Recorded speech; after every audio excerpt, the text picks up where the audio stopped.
أعوذ بالله من الشيطان الرجيم بسم الله الرحمن الرحيم۔ محترم حاضرین جمعہ، پردہ نشین خواتین اسلام، ہر قسم کی تعریف، حمد و ثنا، بڑائی اور کبریا یہ سب اللہ وحدہ لا شریک کے لیے لائق اور مناسب ہے، جس نے ہمیں یہاں پر اشرف المخلوق بنا کر بھیجا اور ہماری ہدایت اور رہنمائی کے لیے آسمان سے کتابیں نازل کی، اور ان کتابوں کو سمجھانے بتانے کے لیے اللہ تعالیٰ نے اپنے پاس سے انبیاء اور رسولوں کو بھیجتا رہا، جس کی آخری کڑی احمد مصطفیٰ محمد مجتبی رسول اللہ صلی اللہ علیہ وسلم کی ذات تھی، جن کی محنتوں اور کوششوں کی وجہ سے آج ہمیں یہ دین نصیب ہوا ہے۔ محترم حاضرین جمعہ، میں نے خطبہ مسنونہ کے بعد آپ کے سامنے سورہ بقرہ کی وہ مشہور آیت پڑھی جس میں اللہ تعالیٰ نے ایمان والوں کو روزے کا حکم دیتا ہے۔ اللہ تعالیٰ فرماتا ہے، یا ایھا الذین آمنوا،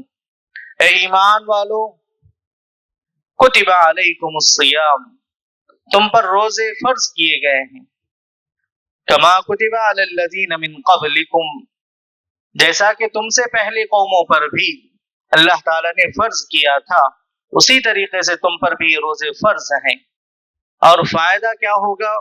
لعلکم تتقون، تم اس روزوں پر عمل کرنے کی وجہ سے، روزہ رکھ لینے کی وجہ سے تم جو ہے اللہ تعالیٰ کے متقی اور پرہیزگار بندے بن جاؤ گے۔ محترم حاضرین، اللہ تعالیٰ نے ہمیں جن عبادتوں کا حکم دیا ہے، جن کاموں کے کرنے کا حکم دیا ہے، اور جن سے رکنے بچنے کا بھی حکم دیا ہے، یہ ساری باتیں شریعت کے طور پر، دین کے طور پر اللہ تعالیٰ نے نبی اکرم صلی اللہ علیہ وسلم کے ذریعے ہم تک بھیج دیا ہے۔ یہ اللہ تعالیٰ کا بہت بڑا احسان ہے، یہ اس کا بہت بڑا فضل ہے کہ اس نے اپنی پسند اور ناپسند ہمیں بیان کر دیا، اور رسول کے ذریعے عملی طور پر کر کے ہمیں دکھا دیا کہ کون سے اعمال ہیں جو اللہ کو پسند ہیں، کون سے اعمال ہیں جو اللہ کو پسند نہیں ہیں، کن اعمال سے اللہ تعالیٰ خوش ہوتا ہے اور کن سے اللہ ناراض ہوتا ہے۔ اللہ تعالیٰ نے نبی اکرم صلی اللہ علیہ وسلم کے ذریعے ہمیں یہ ساری باتیں واضح کر دی، ہمیں کھول کھول کر بیان کر دی۔ اسی لیے نبی اکرم صلی اللہ علیہ وسلم کی سیرت کے متعلق، آپ کی شخصیت سے متعلق ہمیں حکم دیا گیا، قد كانت لكم اسوة حسنة في ابراہیم والذین معه۔ اللہ تعالیٰ یہاں پر حضرت ابراہیم علیہ السلام کے بارے میں کہتا ہے کہ ابراہیم علیہ السلام کی زندگی میں تمہارے لیے بہت سا اسباق ہے، بہت سارے سبق ہیں تمہارے لیے۔ اور پھر نبی اکرم صلی اللہ علیہ وسلم کے بارے میں اس کے بعد کی آیت میں اللہ تعالیٰ نے فرمایا کہ لقد كان لكم اسوة حسنة، کہ نبی اکرم صلی اللہ علیہ وسلم کی زندگی ہمارے لیے بہترین رول ماڈل ہے۔ اللہ کے رسول نے اپنی زندگی گزار کے ہمیں یہ بتا دیا کہ اللہ کو راضی کرنے والی زندگی کیسے گزارنی چاہیے، اللہ تعالیٰ کس زندگی سے راضی ہوتا ہے۔ اللہ تعالیٰ نے اپنے رسول، اپنے حبیب احمد مصطفیٰ محمد مجتبی رسول اللہ صلی اللہ علیہ وسلم کو ہمارے درمیان بھیج کر اللہ تعالیٰ نے ہمارے لیے یہ کام آسان کر دیا کہ ہم اپنی پوری زندگی آپ کو دیکھ کر، آپ کی باتوں پر عمل کر کے، آپ کے طریقے پر چل کر جو اپنی زندگی گزار لیں، تو پھر ہماری زندگی بھی کامیاب ہو جائے گی، ہم بھی اللہ تعالیٰ کے پاس جو ہے کامیاب بندوں میں شامل ہو جائیں گے۔ محترم حاضرین، اللہ تعالیٰ نے اسلام کی بنیاد جن 5 چیزوں پر رکھی ہے، ان میں سے ایک اہم روزہ بھی ہے۔ روزہ، صوم جس کو عربی میں کہا جاتا ہے، یہ اللہ تعالیٰ کی پسندیدہ عبادتوں میں سے ایک اہم عبادت ہے، اور اللہ تعالیٰ اس عبادت کے ذریعے بندے کو اپنے سے قریب تر کرنا چاہتا ہے، اور اللہ تعالیٰ نے اس عبادت کو بندے کے لیے اپنے قریب ہونے کا، اللہ تعالیٰ سے مقرب بننے کا جو ہے نا ذریعہ بنایا، اور اللہ تعالیٰ سے قربت کا سب سے بڑا مقام، سب سے اصل جگہ جو ہے وہ اللہ سے تقوی اور اللہ تعالیٰ سے ڈرنے کا نام ہے۔ اللہ تعالیٰ نے سورہ حجرات کے اندر فرمایا ان اکرمکم عند اللہ اتقاکم، کہ تم اے لوگو یہ جان لو کہ اللہ تعالیٰ کے پاس تم میں سے سب سے زیادہ پسندیدہ، سب سے زیادہ عزت والا، سب سے بڑا مقام والا اگر کوئی ہے تو وہ تقوی والا ہے، جس کا تقوی، جو اللہ تعالیٰ سے جتنا ڈرے گا، اللہ تعالیٰ کا جو جتنا لحاظ رکھے گا، جو اللہ تعالیٰ کی مرضی کا جتنا اعتبار رکھے گا، اللہ تعالیٰ کے پاس اس کا اتنا بڑا مقام ہوگا۔ ان اکرمکم عند اللہ اتقاکم ان اللہ علیم خبیر، اللہ تعالیٰ تمہارے کاموں کو خوب جانتا ہے، تمہارے اعمال کو خوب جانتا ہے۔ محترم حاضرین، روزے کا بنیادی مقصد جو اللہ تعالیٰ نے بتایا ہے، فرمایا لعلکم تتقون، شاید کہ تم جو ہے اللہ تعالیٰ کے تقوی شعار بندے بن جاؤ، اس سے ڈرنے والے بندے بن جاؤ۔ تو محترم حاضرین، یہ روزہ، یہ رمضان کا مہینہ جو ہے ہمیں اللہ سے قریب کرنے آیا ہے، یہ بڑی برکتوں والا مہینہ ہے، بڑی سعادتوں والا مہینہ ہے۔ نبی اکرم صلی اللہ علیہ وسلم اسی طریقے سے ایک مرتبہ پر جمعے کے لیے جب ممبر پر چڑھ رہے تھے، آپ نے ممبر پہ آپ نے پہلی سیڑھی پہ پیر رکھا تو آمین کہا، پھر دوسری سیڑھی پر بھی پیر رکھا تو آمین کہا، اور جب تیسری سیڑھی پر آپ نے قدم رکھا تو پھر آپ نے آمین کہا۔ یہ اللہ کے رسول کا معمول نہیں تھا۔ صحابہ کو بھی ایک سوال تھا کہ اللہ کے رسول نے آج ایسا کیوں کیا، جبکہ اللہ کے رسول ایسا ہمیشہ نہیں کرتے تھے۔ تو اللہ کے رسول نے چڑھنے کے بعد آپ نے فرمایا کہ میں جب ممبر پر قدم رکھ رہا تھا تو میرے پاس جبرائیل آئے، اور انہوں نے مجھ سے جو ہے 3 باتیں کہی۔ ان میں سے ایک بات جو انہوں نے کہی تھی، اس میں یہ بات شامل تھی کہ اللہ تعالیٰ کہتا ہے کہ اگر کسی بندے کو یہ رمضان کا مہینہ مل گیا ہو، اگر کسی کی زندگی میں یہ رمضان کا مہینہ آیا ہو، اس نے رمضان کے مہینے گزارے ہو، رمضان کے دن اور راتیں اس کی زندگی میں آئے ہوں، اور پھر اس نے اپنی مغفرت نہ کر لی ہو، اپنے گناہوں کی معافی اللہ تعالیٰ سے نہ مانگ لی ہو، اس نے اپنے جو ہے نا گناہوں اور اپنی جو ہے نا معصیتوں کا اللہ تعالیٰ سے معافی نہ مانگ لیا ہو، تو اللہ کے رسول صلی اللہ علیہ وسلم کہتے ہیں کہ جبرائیل نے کہا کہ ایسے بندے پر اللہ کی لعنت ہو، تو ان کی لعنت پر میں نے آمین کہا۔ محترم حاضرین، دیکھیے کتنی بڑی بات ہے، لعنت اللہ کی طرف سے اور اس کے کلمات ادا کرنے والے سید الملائکہ، اور اس پر آمین کہنے والے سید البشر، سید الرسول، سید الانبیاء۔ محترم حاضرین، ہمیں ایک حدیث جو ہے، یہ ایک حدیث جو ہے نا ہماری زندگی کو رمضان میں سدھار لینے، اپنے آپ کو رمضان میں جو ہے نا بدل لینے کے لیے کافی ہے کہ اللہ کے رسول نے فرمایا کہ اگر کوئی آدمی کے پاس رمضان آ جائے اور پھر وہ اس کے گناہ پہلے جیسے ہی رہ جائے، اس کے اعمال پہلے جیسے رہ جائے، اس کی باتیں، اس کا اٹھنا بیٹھنا، اس کی دوستی، اس کے کاروبار، اس کے تعلقات، اس کا لین دین پہلے جیسے گزر رہے تھے، گناہوں میں، معصیتوں میں، نافرمانیوں میں، اگر ویسے ہی اس کا گزر، اس کی زندگی رمضان کے بعد بھی اگر چل جائے تو اللہ تعالیٰ معاف فرمائے، اللہ تعالیٰ ہم پر رحم کرے کہ اللہ کے رسول کی لعنت ہے ہم پر۔ محترم حاضرین، ہمیں اس مہینے کو غنیمت جاننا چاہیے۔ اللہ تعالیٰ نے ہمیں یہ جو نصیب کیا ہے یہ مہینہ، ہم اپنے آپ کو اپنے لیے آخرت کا جو ہے نا توشہ تیار کر لینے کی فکر کریں۔ ہمیں یہ جو ایام جو ملے، اللہ تعالیٰ ان دنوں کے بارے میں فرمایا ایام معدودات، گنتی کے دن ہیں، کچھ دن ہیں، بس ابھی شروع ہوا، آپ دیکھتے دیکھتے رمضان کا مہینہ ہم سے رخصت ہو جائے گا۔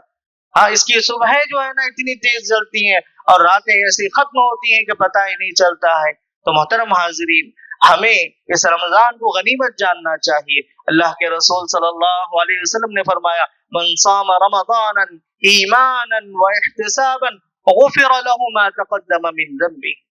کہ جس آدمی نے رمضان کو پایا، جس کی زندگی میں رمضان آ گیا ہو، تو اور اس نے روزے رکھی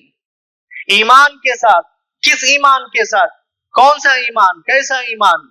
کہ یہ روزے میرے رب کی طرف سے فرض ہیں. جیسے میرے رب نے نماز فرض کیا، زکوٰۃ فرض کیا، اسی طریقے سے یہ روزے بھی میرے رب نے فرض کیے ہیں اور میں اس پر ایمان لاتا ہوں. اور اس سے جو ہے نا میں اپنی رب کی رضا کے لیے رکھتا ہوں، رب کی خوشنودی کے لیے رکھتا ہوں، رب کو راضی کرنے کے لیے رکھتا ہوں. من صام رمضان ایمانا واحتسابا، اور روزہ رکھنے کے ساتھ ساتھ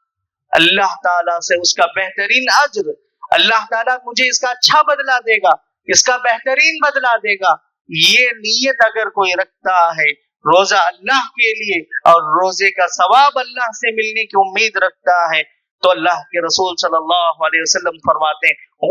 غفر له ما تقدم من ذنبه، کہ اس کے پچھلے جو گناہ ہیں، پچھلے اس کی جو غلطیاں ہیں، جو اس کی خطائیں ہیں، اللہ تعالیٰ جو بخش دیتا ہے، معاف فرما دیتا ہے. محترم حاضرین،